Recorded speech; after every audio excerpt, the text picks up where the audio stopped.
செய்தி. ரஜினிகாந்துடன் நேற்று எனது இல்லத்தில் 100 நிமிடம் உரையாடினேன் என வைரமுத்து பதிவிட்டுள்ளார். தமிழ்நாட்டின் நிகழ்கால வெப்ப அரசியல் குறித்து அப்போது விவாதித்தோம் என்றும் அவர் பதிவிட்டுள்ளதை தற்போதைய அண்மை செய்தியாக பார்த்து கொண்டிருக்கின்றோம்.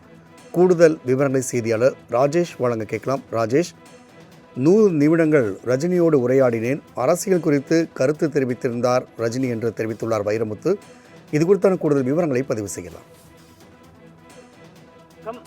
சூப்பர் ஸ்டார் ரஜினிகாந்த் அவர்கள் நேற்று எனது இல்லத்திற்கு வருகை தந்தார் என்று வைரமுத்து அவர்கள் தனது எக்ஸ் தளத்தில் வாயிலாக பதிவு செய்திருக்கிறார். குறிப்பாக, பாசமுள்ள மனிதன் அப்பா, நான் மீச வச்ச குழந்தையப்பா என்ற வரிகளுக்கு இப்போதும் அவர்தான் இலக்கியமாக இளங்குகிறார், வியப்புக்குரிய மனிதர்தான் என்று அவர் தெரிவித்திருக்கிறார். மேலும், அடித்து கொண்டோடும் அரசியல் வெள்ளம், சாய்த்து விட்டோடும் சமூக புயல் இரண்டையும் அரை நூற்றாண்டாய் கடந்து தன்னிடத்தை ஒருவர் தக்க வைத்துக் கொள்வது ஜாதகத்தால் ஆவதல்ல, சாமர்த்தியத்தால் ஆவது என்றும் குறிப்பிட்டிருக்கிறார். மேலும், உணவு முறை, உடல்நிலை குறித்து ஊடாடிய எங்கள் உரையாடல் ஊர் சுற்ற கிளம்பியது. எங்கள் 100 நிமிட உரையாடலை கிரீன் டீ கூட கெடுக்கவில்லை.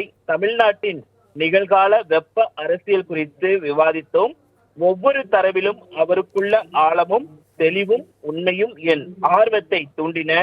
வடநாட்டு அரசியல் குறித்து அங்கு நேரம் போவதாக நம்பப்படும் ஒரு திருப்பம் குறித்தும் அவர் சொன்ன பொழுது நான் நிமிர்ந்து உட்கார்ந்தேன். அடுத்த 2 ஆண்டுகளுக்கான அவரது கலை பயணத்தின் திட்டங்களை விவரித்தார்.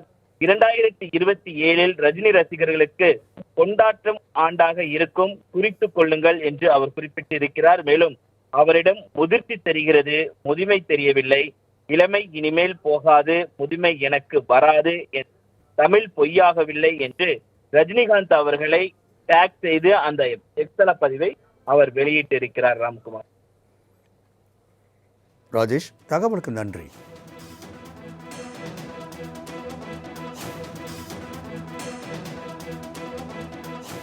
நேற்றைய தினம் நடிகர் ரஜினிகாந்தும் கவிஞர் வைரமுத்தும் சந்தித்துக் கொண்டுள்ளனர். இது குறித்து தனது எக்ஸ் பக்கத்தில் பதிவிட்டுள்ள கவிஞர் வைரமுத்து,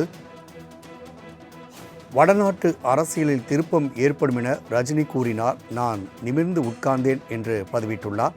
அடுத்த 2 ஆண்டுகளுக்கான அவரது கலைப்பயணத்தின் திட்டங்கள் குறித்தும் விவாதித்தோம் என்றும் அவர் பதிவிட்டுள்ளதை தற்போதைய அண்மை செய்தியாக பார்த்து கொண்டிருக்கின்றோம்.